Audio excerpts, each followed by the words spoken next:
guys, so it's our first lesson of our marathon, and as you know, these first lessons will be dedicated to phrasal verbs. So before starting our lesson, I'd like to tell you two important things.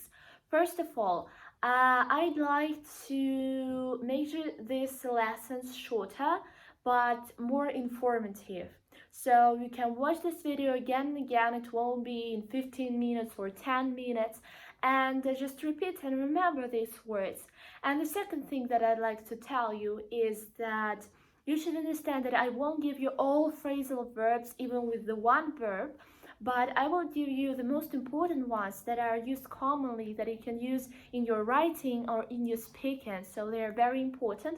And also, for example, if I give you one phrasal verb, it can have a lot of other meanings, but I will tell you only the most important one.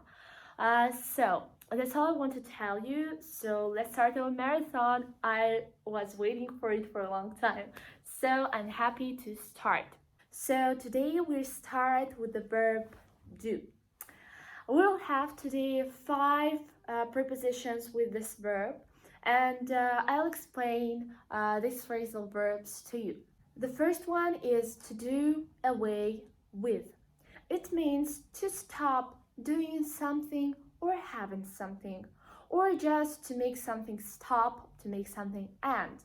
The synonym for this word, do away with, is the word abolish. So for example, if you write an essay, you cannot write do away with because we cannot use phrasal verbs in essays in some formal kind of writing, but we can write there abolish. So it's rather important to know synonyms to some of these phrasal verbs. For example, we can say slavery was abolished in the US in 1865. The second phrasal verb is to do out of. This means to prevent somebody from having something that they ought to have, that they should have, and it is rather unfair. So in general, to do out of means that you or something doesn't give a person something that he or she deserves. We can say she was done out of her promotion. It means that she worked very hard, and maybe she was deemed to be a very good worker, but unfortunately, unfairly, because of some circumstances, she was done out of her promotion. The next phrasal verb is do up, and we'll take 2 meanings of this verb, phrasal verb. The first meaning is to fasten your skirt or shirt or coat or something like this. So we can say he never bothers to do his jacket up. It means he never fastens his jacket.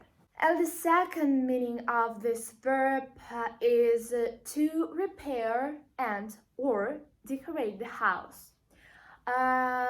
For example, we can say that people often do up their houses on New Year Day.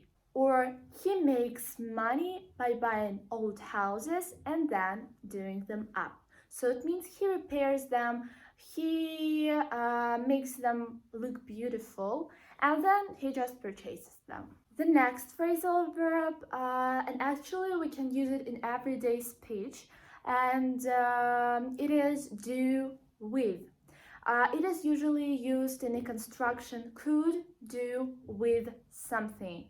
And you can say it when you would like to have something or you need something. For example, I could do with a drink. It means that now you want a drink. You really need this drink because maybe it is hot outside or something like this. It is actually a good expression, not to say I would like to have something, I'd like to have something, I want something, just I could do with a dream. The next phrasal verb is to do without. Actually, the meaning is very simple, and we can understand it from the preposition without, do without something. So it means to manage without somebody or something. Let's take, for example, such a sentence. She can't do without a secretary. It means it is very hard for her to do all this work on her own without a secretary, without someone who can help her. And it is also, I think, a useful expression for everyday life, for some stories, or for something informal, maybe for letters, informal, of course.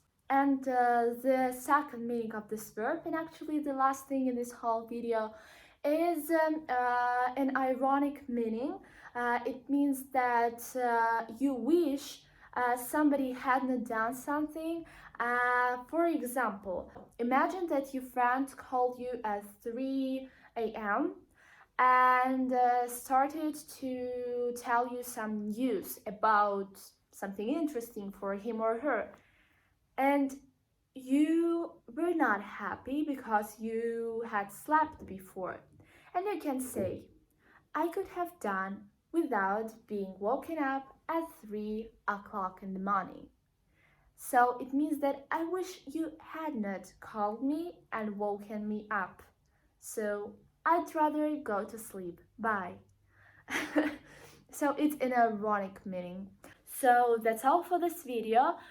Just listen to this video again and again. Repeat after me. Remember these phrasal verbs because actually I do not like them at all, and I understand how it is hard to remember them. But when you listen to the same thing again and again and again, and especially when you begin using it, yeah, it will have its results, believe me.